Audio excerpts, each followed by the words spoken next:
Bonsoir à toutes et à tous. Merci de votre présence pour cette table ronde qu'on a appelée l'Anthropocène, la Terre et les hommes, rupture programmée ou nouvelle alliance, autour de Dominique Bourg à l'occasion de la publication de ce livre, Une nouvelle Terre. Dominique Bourg est philosophe, il enseigne à la faculté des géosciences et de l'environnement de l'Université de Lausanne. Il est conseiller scientifique de Futurisme International, président du conseil scientifique de la fondation qui s'appelle Plus Nicolas Hulot. Fondation pour la nature et l'homme. Voilà, d'accord. Il est l'auteur de nombreux ouvrages. Il vient donc de sortir ce livre dans lequel il l'esquisse, pourrait-on dire, 2 scénarios. Enfin, il y en a un quand même qui occupe une large place et l'autre une place plus modeste. Un scénario qu'on pourrait appeler dans le jargon de la prospective comme un scénario tendanciel, expliquant en substance pourquoi l'humanité et surtout le monde occidental quand même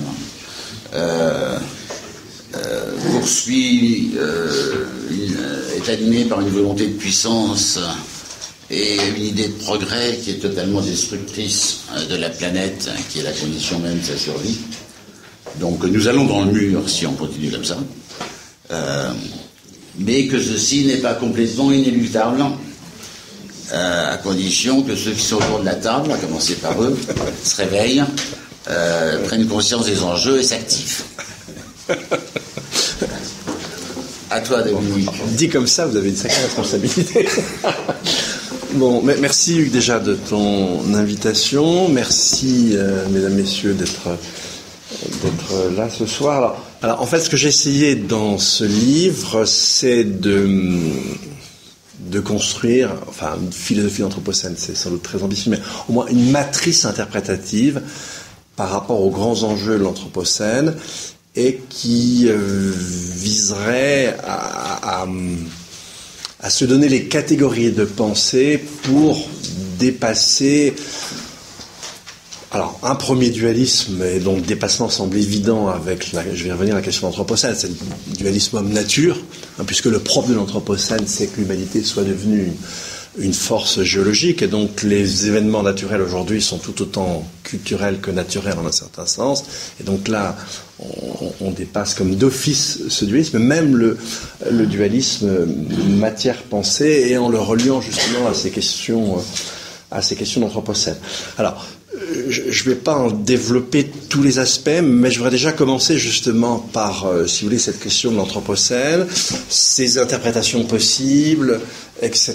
Et puis comment, une forme de réponse que j'essaie de donner à ça, d'un côté avec le concept d'exosomatisation, d'un côté, et puis de l'autre, cette double catégorie de spirituel auquel je donne 2 sens assez différents, mais en montrant qu'effectivement ils sont articulés l'un à l'autre et que même si leur sens est différent, c'est pas absurde de garder le même vocable pour désigner ces 2 sens du mot spiritualité. Par là même, je parle d'une espèce d'évolution au très long cours qui s'est en quelque sorte, disons, sur le fond achevé au XVIIe siècle, mais qui avait commencé dès le Moyen-Âge profond, et qui va engendrer le monde tel qu'on connaît et déboucher indirectement, évidemment, sur la question d'anthropocène. Et puis je termine le livre sur certains signaux faibles qui nous montreraient que finalement la mutation ontologique qui a conduit à ce que nous voyons dans le donné naturel, que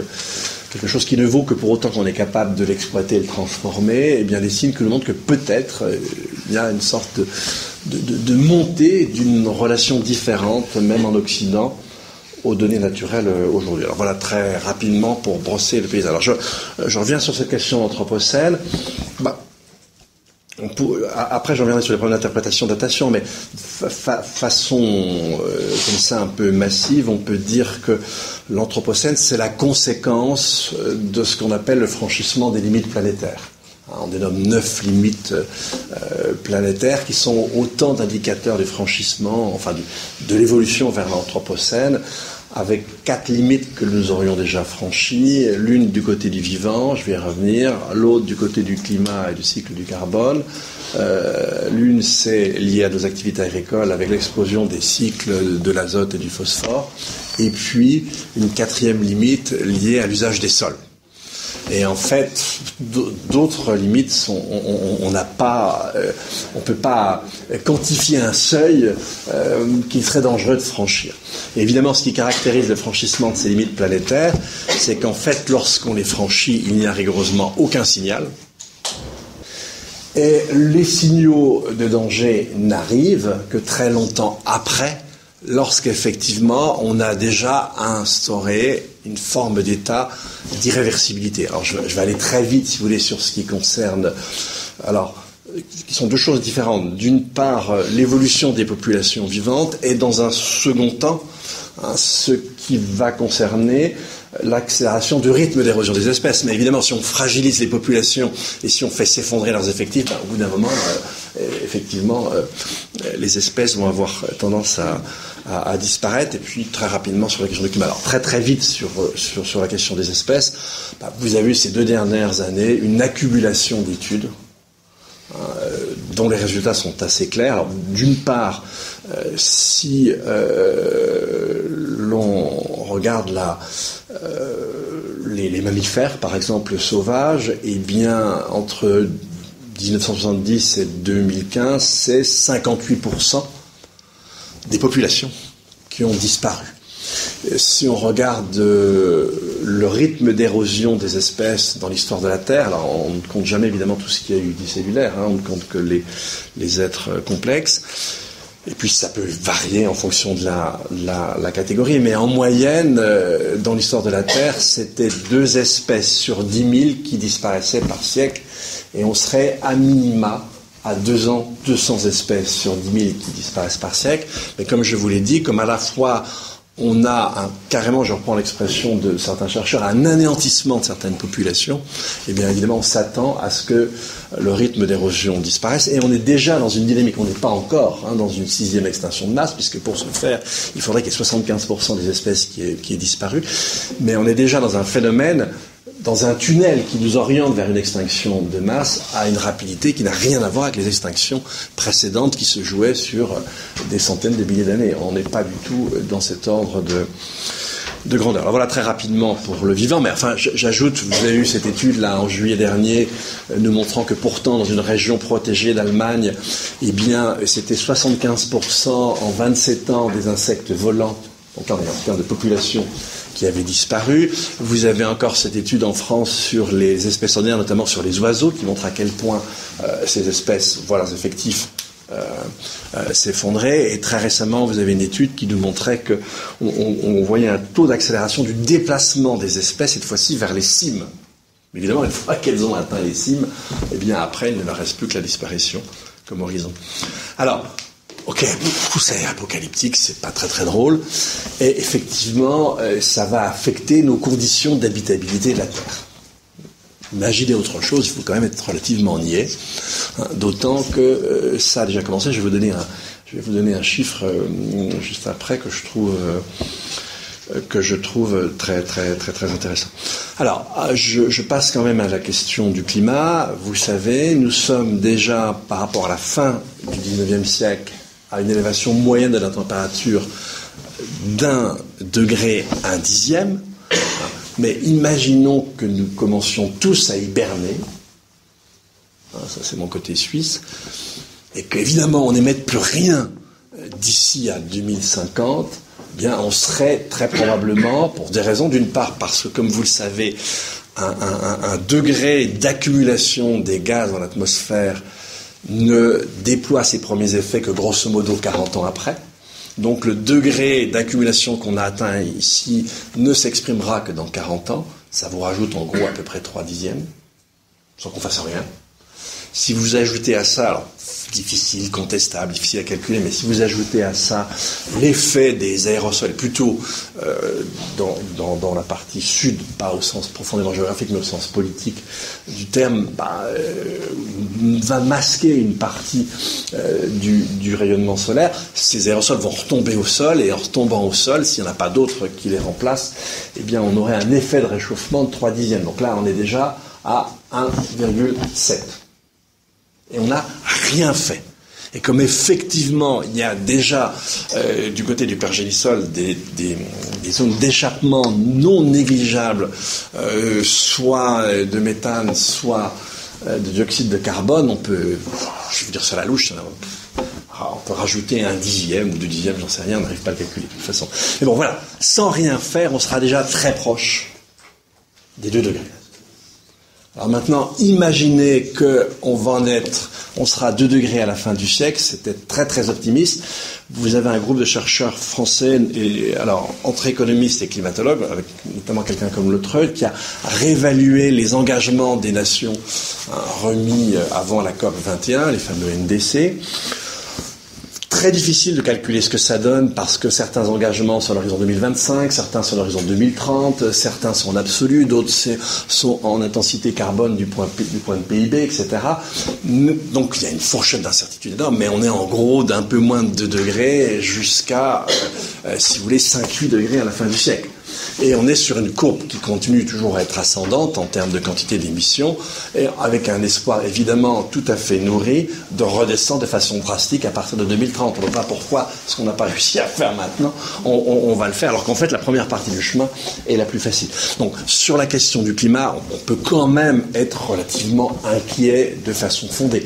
Si à ça vous ajoutez nos difficultés en termes de ressources, alors notamment en termes de métaux, mais le problème c'est pas nécessairement la rareté des métaux, mais c'est le coût d'extraction, le coût énergétique et le coût environnemental qui lui augmente de façon plutôt exponentielle. Donc il n'est pas, si vous voulez, c'est pas faire preuve de rivalité avec Nostradamus de penser que les conditions de vie sur Terre seront plus difficiles dans 3 décennies, 4 décennies, 5 décennies, à la fin du siècle, etc. Et je vous donnerai un simple indicateur, c'est le coût des catastrophes naturelles aux États-Unis. Le coût des catastrophes naturelles aux États-Unis, eh bien, alors catastrophes naturelles, c'est vagues de chaleur, sécheresse, inondations, incendies, tempêtes, cyclones. Et donc, le coût moyen des catastrophes dans les années 80, aux États-Unis seulement, était de 3 milliards de dollars par an.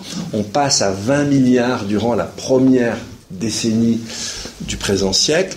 Dans la première moitié de la seconde décennie, on passe à 40 milliards, parce que c'est simplement 110, c'est entre 30 et 50 milliards à lui tout seul. Et évidemment, avec Harvey, on atteint un pic de plus de 200 milliards de dollars. Pour les États-Unis seuls, si on regarde la planète entière, il y a un chiffre qui vient de sortir de 337 milliards.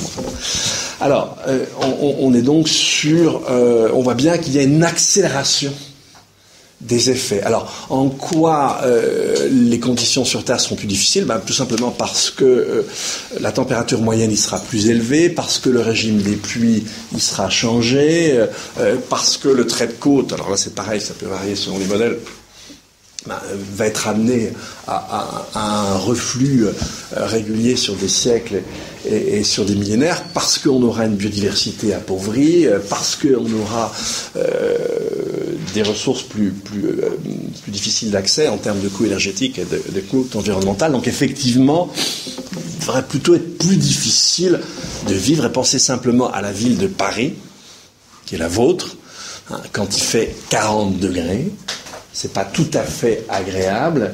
Et imaginez qu'à la fin du siècle, le nombre de journées à 40 degrés l'été va évidemment exploser. Et puis vous aurez des journées, alors maintenant sur la Terre, on est déjà obligé de compter les journées à plus de 40, plus de 45, et même plus de 50 dans certaines régions. Donc, voilà, un paysage qui n'est pas tout à fait fantastique. Alors après, on a cette idée donc d'anthropocène, c'est-à-dire nous sommes devenus une force géologique, mais comme nous sommes devenus une force géologique qui agit de l'intérieur d'un système et en appartenant à ce système, eh bien, nos actions massives sont suivies de réactions du système. On vient de le voir avec les catastrophes naturelles, qui sont elles-mêmes potentiellement de plus en plus massives. Et donc, à l'intérieur d'un système, ce qui caractérise un système, c'est que le tout influe sur les parties, il va faire que dans certains cas il va intensifier leur action, dans d'autres cas il va les contrecarrer, ce qui fait que les mêmes effets ne sont pas suivis des mêmes causes, et qu'on n'est pas toujours capable en général pas capable d'ailleurs, d'identifier un point de basculement du système. Alors, dire que nous sommes devenus une force géologique, oui. Dire que pour cette raison-là même, nous maîtrisons et nous allons faire ce que nous voulons de la terre qui nous accueille, c'est sans doute aller très très vite en besogne. Donc dans l'Anthropocène, il y a bien les deux faces. Il y a la face apparemment positive, la puissance humaine, et puis la face moins positive, c'est moi qu'on peut dire, non, plutôt franchement négative, c'est les effets négatifs de l'expression de cette puissance, et on a vu qu'ils sont des effets différés et qu'on ne peut pas toujours anticiper. Alors, après, il y a toutes sortes d'interprétations, si vous voulez, de l'Anthropocène. Alors, certains veulent un Anthropocène précoce, en disant, non, on a fait varier de 10 à 15 ppm, mais sur des milliers d'années, avec l'invention de l'agriculture, la quantité de dioxyde de carbone dans l'atmosphère. Ça n'a rien à voir avec le fait qu'on rajoute 3 ppm par an aujourd'hui, et qu'on a fait exploser les 100 ppm supplémentaires. On va aussi arguer du fait de la colonisation de l'Amérique, notamment en Amérique du Sud, qui était extrêmement agricole, et avec la disparition des populations, on a eu un effondrement des activités agricoles, et là au contraire, on a eu en plus une forêt tropicale, on a repiégé là aussi quelques ppm, mais on a fait descendre. Mais bon, tout ça, ça n'a rien à voir avec ce qui se passe à compter des années 50, où vous avez un emballement de la démographie mondiale. Elle va doubler des années 50 aux années 2000, on passe de 3 à 6 milliards, on est très proche des 8 milliards aujourd'hui. Vous avez un décuplement du PIB dans la même période, de 50 du PIB mondial à 2000, et donc on a à partir des années 50 une explosion, une croissance exponentielle des activités humaines, et évidemment des flux de matière et des flux d'énergie, et sous-jacent à ces activités, avec les perturbations dont on commence à voir certains effets aujourd'hui. Donc déjà, Anthropocène précoce, je rejette ça. Alors ensuite, après, on dit l'Anthropocène, c'est pas la bonne expression, parce que ce n'est qu'une partie de l'humanité qui nous a conduits dans cette situation. Ce qui est juste. Ce qui est juste, mais c'est la totalité de l'humanité qui va en subir les conséquences, et pour les siècles et les millénaires qui vont suivre. Ensuite, on dit, mais non, il ne faudrait pas parler d'Anthropocène, il faudrait parler de Capitalocène. Ok, alors évidemment, le capitalisme joue un rôle absolument fondamental, mais on ne peut pas lui-même le comprendre sans des mutations différentes. J'en donne une seule, moi, qui m'avait beaucoup frappé. C'est le fait que dans toutes les grandes régions du monde, les grandes aires de civilisation du monde, au début du XVIe siècle, le sens de la richesse change. Être riche avant, c'est essentiellement posséder des esclaves. Et dans toutes ces grandes aires de civilisation, on voit le basculement, être riche, non, ça n'est plus posséder d'autres hommes, c'est posséder des objets. Évidemment, sans une telle mutation, je veux dire, ce qu'on appelle le capitalisme n'aurait pas pu se développer. Je vais revenir avec d'autres aspects qui n'ont rien à voir avec le capitalisme et qui vont le conditionner. Donc non, je pense que l'expression anthropocène, pour ces raisons-là, reste une expression valable. Ça ne veut pas dire que lorsqu'on va en quelque sorte changer d'échelle, on ne va pas détailler les facteurs différents et qu'on ne va pas dépasser cette généralité d'anthropos, mais elle a quand même son fondement. Alors, ensuite, si vous voulez, une fois qu'on a dit ça, j'essaie de... je vais essayer de rendre compte, d'une certaine manière, de la situation qui nous échoit de deux manières. Je vais essayer d'en rendre compte avec cette catégorie d'exosomatisation, qui est une expression inventée dans les années 40 par un statisticien s'intéressant à la biologie, Alfred Lotka.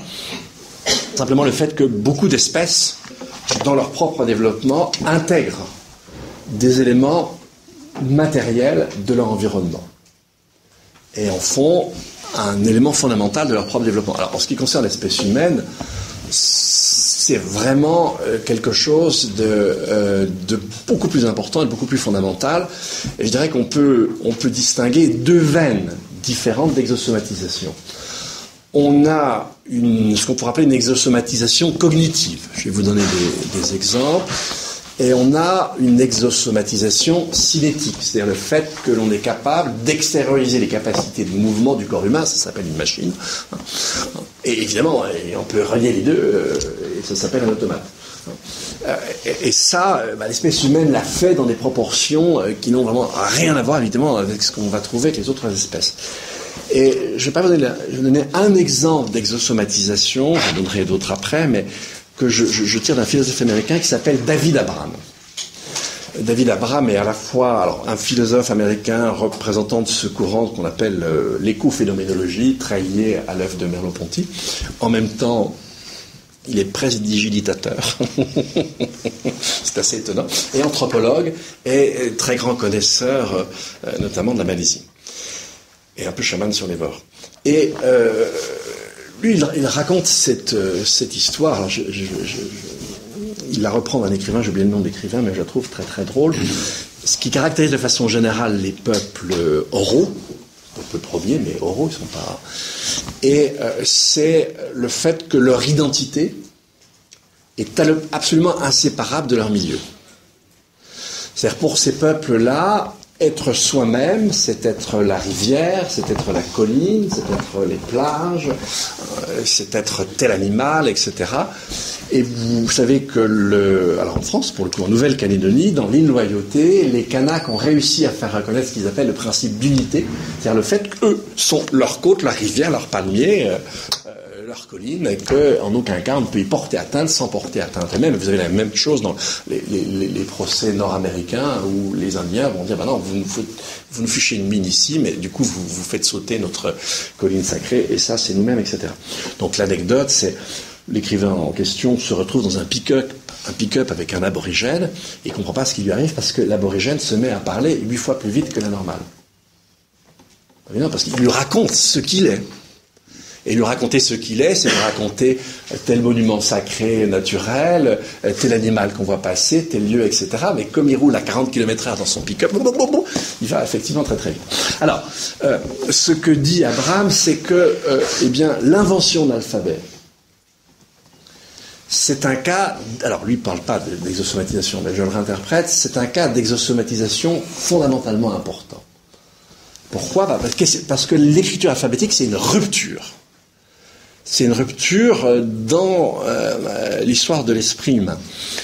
Dans tous les autres systèmes d'écriture, vous ne pouvez pas, avec un mot écrit, le lire. Dans ma jeunesse, j'ai pratiqué l'égyptien ancien, chacun ses folies. Je suis encore capable de vous écrire le mot pharaon, mais ne me demande pas beaucoup plus. Là, si vous voulez, vous avez des signes qui sont soit les unilitaires, les bilitaires ou les trilitaires, c'est-à-dire que dans une langue sémito-sémitique comme une langue sémite, l'essentiel, la racine est donnée par les consonnes, mais la vocalisation peut varier. Et le système d'écriture ne vous donne pas la vocalisation. Et donc, l'alphabet, non pas phénicien, mais l'alphabet grec, justement, isole les voyelles des consonnes, et c'est déjà en soi un effort d'abstraction énorme. Je vous mets au défi de me prononcer une consonne. Vous ne pourrez le faire qu'en la vocalisant. Donc, l'alphabet fait que, effectivement, le mot existe dans son intégralité, sans locuteur, par lui-même. Donc, l'alphabet fait naître un monde idéal, indépendant de tous les locuteurs et indépendant de toutes les qualités sensibles. David Abraham, il voit la mise à distance entre nous et la nature. Alors, je vous le dis très vite, c'est beaucoup plus développé à l'écrit, mais c'est effectivement, vous ne pouvez pas, et c'est parce qu'on invente l'alphabet, c'est à partir de l'alphabet que les Grecs vont inventer l'essence, que les Grecs vont inventer la science, et vont poser l'idée selon laquelle il existe des relations causales, universelles, entre les phénomènes. Et comme vous le savez, vous connaissez la haine de Platon pour le récit, pourtant lui-même, qui n'a fait que des récits, parce que précisément, l'idée de la théorie, c'était de s'arracher à la spécificité de la sensibilité et de ce qui entoure les relations d'interlocution, et de faire naître ce monde de l'abstraction. Alors, dans un livre précédent, j'avais interprété une phase antérieure, je ne vais pas vous le dire, mais si vous regardez aujourd'hui les techniques numériques, on les comprend souvent d'une façon complètement absurde. L'intelligence artificielle, et comme le dirait Villani, elle n'a ni concept ni intelligence, mais elle est d'une performance remarquable. Elle n'a de sens que pour autant qu'il y a des êtres humains pour s'en servir et la lire. L'intelligence artificielle forte, ça n'existe que pour autant qu'il y a des êtres humains. Et effectivement, vous avez là une véritable exosomatisation qui, là aussi, étend énormément notre univers symbolique. En l'occurrence, notre univers, notre possibilité de traiter les datas en masse, possibilité de calcul incomparable, etc. C'est le boulier en un peu mieux, mais le principe est rigoureusement le même. On est dans un cas d'exosomatisation. Et il faut arrêter de fétichiser les choses. Quand on vous dit que le champion du monde de Go était vaincu par un ordinateur, c'est d'une conne d'un programme, c'est une stupidité totale. Le pauvre est tout seul, il y a des milliers de chercheurs derrière. Et c'est des milliers de chercheurs s'appuyant sur une tradition cognitive séculaire qui ont eu raison de ce pauvre champion du monde de jeu de Go, ce qui évidemment n'a pas du tout le même sens. Donc, première idée, on a affaire aujourd'hui à une espèce d'explosion de l'exosomatisation, qui effectivement peut devenir dangereuse. Je récupère ça autrement après dans le livre, je ne peux pas le faire, mais je voudrais en arriver quand même à ce qui est le cœur. Je laisse tomber l'histoire sur les dommages transcendantaux, la manière de relire mon allergie à la catégorie de risque, qui met tout à plat. Quand vous portez atteinte aux conditions d'habitabilité de la Terre, c'est pas un risque. Les conditions d'usage d'un risque, c'est que ça concerne des individus et que ce soit mutualisable et compensable. Si évidemment on aboutit à l'atmosphère de Vénus, vous imaginez bien que, alors j'espère que ça ne sera jamais le cas, mais ça n'a aucun sens. Donc là moi je parle plutôt de dommages transcendantaux, c'est-à-dire qu'ils vont toucher, affecter les conditions d'existence des êtres humains pour une durée très très longue sur Terre, et il ne faut pas parler de risque, c'est complètement absurde. Alors, j'en arrive à cette catégorie de spiritualité à laquelle j'essaie de faire allusion. Alors, je donne deux sens au mot spiritualité. L'un est très classique, tout le monde le connaît, et pas forcément chercher à l'approfondir très, très finement, mais de manière générale, il n'y a pas de société sans qu'au sein de cette société, vous n'ayez un, ou en général plutôt plusieurs, modèles de comportement. Et ces modèles de comportement sont proposés comme ce qui permet soit de parachever notre propre humanité, soit de dépasser notre humanité. Si je regarde la spiritualité grecque classique, que vous allez trouver chez Aristote, Aristote, c'est quoi accomplir son humanité ? Eh bien, c'est développer ce qui en nous est proprement humain. Alors, qu'est-ce qui apparaît comme proprement humain au temps d'Aristote ? Eh bien, c'est le développement de la raison spéculative par la philosophie et par les sciences, on ne fait pas de différence, le développement de la raison pratique par la participation à la cité, et puis la mise en forme de notre sensibilité par les arts. Donc le modèle spirituel classique, c'est l'accomplissement de sa propre humanité, mais attention, pour un grec, la pensée n'est pas chose humaine, la pensée est chose divine. Et donc, il y a 3 occurrences où Aristote dit qu'il a contemplé les dieux. Essayez, moi ça fait des années que j'essaie, je n'y suis pas arrivé, mais enfin en tout cas, il le pose bien comme une chose évidente pour lui, on est bien dans l'horizon d'une spiritualité. Si vous regardez les spiritualités bouddhistes ou celles héritées des monothéistes, on est plutôt sur un dépassement de notre propre humanité. Dépassement par la sainteté, dépassement par l'éveil, dépassement par la conscience pure, bon. Ok, mais vous n'avez pas de société sans spiritualité. La nôtre, pas la nôtre, il y en a une, évidente. Pour l'occidental moyen, réaliser son humanité, c'est atteindre cette part d'infini qu'on peut atteindre par la consommation. Et c'est bien le modèle de comportement qui nous a été proposé. Et quand on y déroge trop, pensez les autorités japonaises après Fukushima, en disant, mais attendez, reconsommez. Reconsommez. Bon, alors, et l'autre sens est plus atypique, en tout cas, on n'a pas l'habitude d'appeler ça spiritualité, ce que j'essaie de donner, enfin le sens que j'essaie de donner au mot spiritualité, le premier sens en fait, est un sens ontologique. De même qu'il n'y a pas de société sans qu'on y propose certains modèles de comportement, de même il n'y a pas de société sans qu'elle soit caractérisée par une certaine forme de relation aux données naturelles. Je vais être un peu caricatural pour me faire comprendre, mais l'exemple un peu idiot, je vais te servir celui que j'ai servi il y a 2 minutes, mais imaginez un magnifique bœuf dans un champ. Pour nous autres, c'est des steaks sur pattes. Et effectivement, de manière générale, et on voit arriver ça à la fois dans l'Europe médiévale occidentale, et ensuite on le voit exprimé très clairement dans toute la philosophie classique, c'est que pour nous autres occidentaux, le donné naturel n'a en lui-même aucune valeur. Il ne vaut que pour autant que nous sommes capables de l'exploiter et de le transformer. En lui-même, il n'a aucune valeur. Vous trouvez ça exprimé à satiété dans la philosophie classique, mais c'est une lente genèse de plusieurs siècles qui va aboutir à ça. Si je montre le même bœuf à un animiste, lui, il va y voir un dieu, mais en tout cas, franchement pas, une série de steaks. Et donc, on a 2 manières complètement différentes, et ça, on ne le maîtrise pas. C'est quelque chose qui est, en quelque sorte, passif.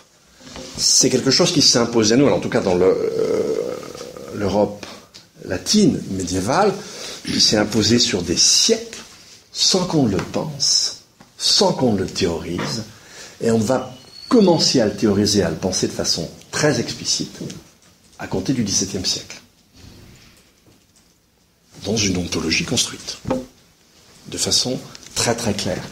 Et toute la philosophie moderne va continuer sur cette lancée, sauf la phénoménologie, à partir de Husserl, qui va justement se rebeller contre le caractère illusoire des qualités sensibles, et par exemple nous dire que même les géométries les plus abstraites exigent l'enracinement terrestre à leur fondement, disait notre ami Husserl. Alors, ensuite, l'intérêt, c'est que, eh bien, pourquoi donner le même sens? Vous allez me dire, ça n'a rien à voir. Pourquoi donner le même vocable à 2 sens? Parce que, précisément, ils sont très liés l'un à l'autre. Et vous avez des cas où le sens 1, ontologique, recouvre totalement le sens classique. Prenons un peuple premier vivant dans la forêt, accomplir son humanité, le modèle de comportement, c'est la plus parfaite adéquation possible au milieu et aux êtres du milieu. Donc, le sens comportemental d'achèvement-dépassement est exactement le sens ontologique. Et je dirais que dans la modernité, on a à peu près la même chose. Notre ontologie est une ontologie de la consommation.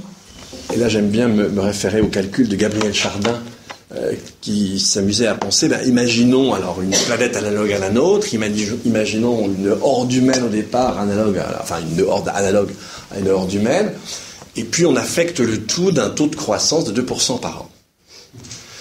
Gabriel Chardin nous dit, en 5 à 6 000 ans, ce qui fut une horde et qui devient une masse, détruit pour son développement l'univers dans un rayon de 10 milliards d'années-lumière. Donc, notre ontologie est une ontologie de la consommation. Et comment nous réalisons notre ontologie de la consommation? Par la consommation. Là, on retrouve aussi un parfait recouvrement entre les modèles de comportement et l'ontologie. Alors, ce qui n'est pas le cas partout. Alors, j'insiste là-dessus, décrit comme ça, la spiritualité est une fonction universelle. On va trouver dans toute société. Et cette fonction est première, elle est originelle. Et par exemple, les religions sont des constructions à partir, souvent d'ailleurs, de ces 2 formes de spiritualité. De même, dans l'histoire occidentale, c'est bien le bousculement de la spiritualité ontologique qui va finir par faire exploser la spiritualité chrétienne classique. Il faudra passer par le détour des guerres de religion, mais c'est bien les soubresauts qui ont touché la première qui ont fini par bousculer complètement la seconde et en faire quelque chose de carrément résiduel. Alors, à partir de là, je remonte comment dans la tradition, effectivement, comment on a fini par penser cette mutation qui s'opère dans le champ médiéval et comment comment déjà dans la pensée on voit émerger les prodromes, les signes avant-coureurs d'une peut-être modification possible de notre spiritualité. Et effectivement, j'essaie dans un dernier chapitre, je passe plein de choses, je ne suis pas... j'essaie de voir des signaux faibles dans le monde d'aujourd'hui d'un renouveau spirituel au sens 1 et donc forcément aussi au sens 2. Et un des signaux qui me semble très très intéressant, je vais vous en donner deux, un des signaux qui me semble très très intéressant, c'est l'affirmation partout aujourd'hui qui aurait paru impensable il y a 40 ans, alors pas totalement puisque je renvoie à un texte bien précis de Christopher Stone, un juriste américain, mais ça s'étend partout, c'est la reconnaissance du droit à la nature. On l'a en Nouvelle-Zélande, on l'a en Inde, alors ça peut être lu autrement, en Inde c'est aussi les hindous contre les musulmans aussi dans cette histoire, attention, les choses peuvent être compliquées. On l'a dans différents comtés d'Amérique du Nord, et même en France, si vous regardez la loi biodiversité de novembre 2016, elle reconnaît, ce qui avait été le cas avec la jurisprudence avec l'affaire de l'Erika, elle reconnaît ce qu'on appelle un préjudice écologique. Or, le propre d'un préjudice écologique, c'est qu'il n'atteint ni une personne, ni un bien approprié. Donc il atteint le milieu. C'est une forme de droit à la nature. C'est le retour dans le système français de quelque chose comme un droit de la nature. Et j'y vois un signal faible.